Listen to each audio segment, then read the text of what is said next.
God has blessed us to see a brand new day. This is Minister Mark G. with the message.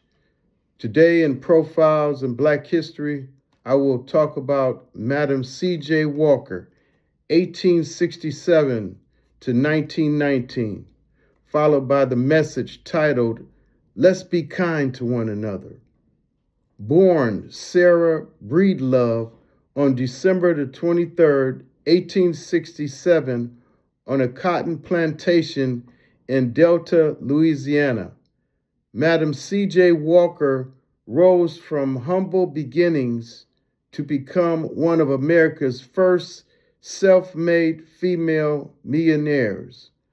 Orphaned at the age of 7, Walker faced numerous challenges, including poverty and racial discrimination. However, she persevered, eventually finding work as a hair washer, which introduced her to the struggles many Black women faced in hair care. In the early 1900s, Walker developed a line of hair care products specifically for Black women, starting with her signature Walker system of hair growth and conditioning. Her products quickly gained popularity, and by 1908, she had opened a factory and beauty school in Pittsburgh.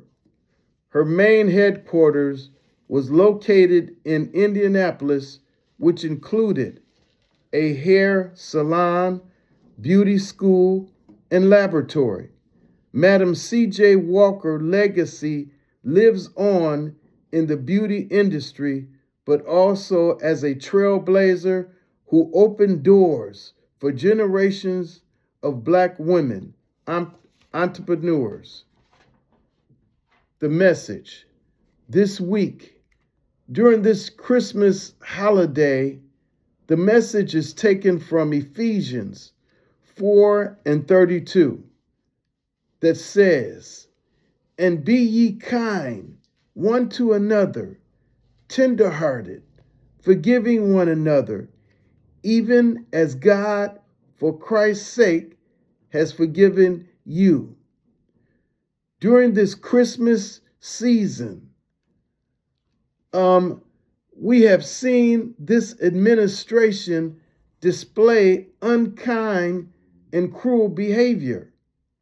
This involves calling Somalia people garbage and a journalist a pig. This type of language coming from the People's House is very appalling and disrespectful.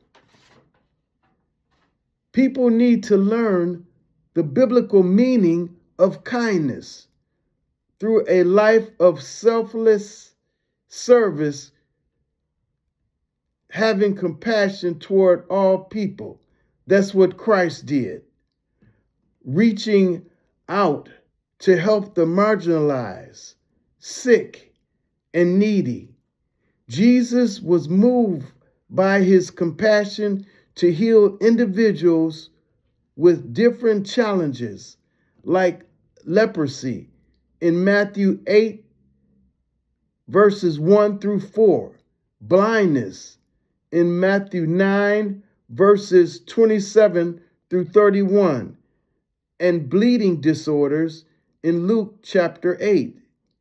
Jesus also showed kindness and forgiveness when he protected a woman accused of adultery from being stoned while challenging her accusers and telling her to go and sin no more. John chapter 8, verse 3-11. Jesus also spent time with outcasts, individuals whom the religious leaders in society mainly ignored or condemned, such as tax collectors and sinners, treating them with dignity and love. So I ask the question, who will you be kind to this Christmas season and beyond? Will you show kindness to the homeless man or woman looking through garbage cans for food to eat? Will you show kindness to the elderly woman who just lost her husband this year, who lives on your street? What about your blind neighbor who would benefit greatly if he had a ride to the grocery store? One must realize it's not about the presents. Again, realize it's not about the presents we give one another as a gift on Christmas Day. God sent Jesus as a gift to you. So if you accept him, you will have eternal life. What is it to gain the whole world, gain the whole entire world, and lose your soul? Christ wants you to be a gift. Again, Christ wants you to be a gift to others who are in need of kindness. Those individuals who need just one kind word to help them get through the day.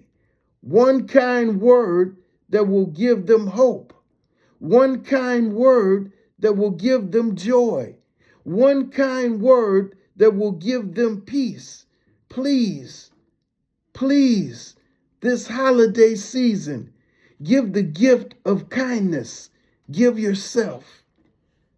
This is Minister Mark G. Until next time, God bless.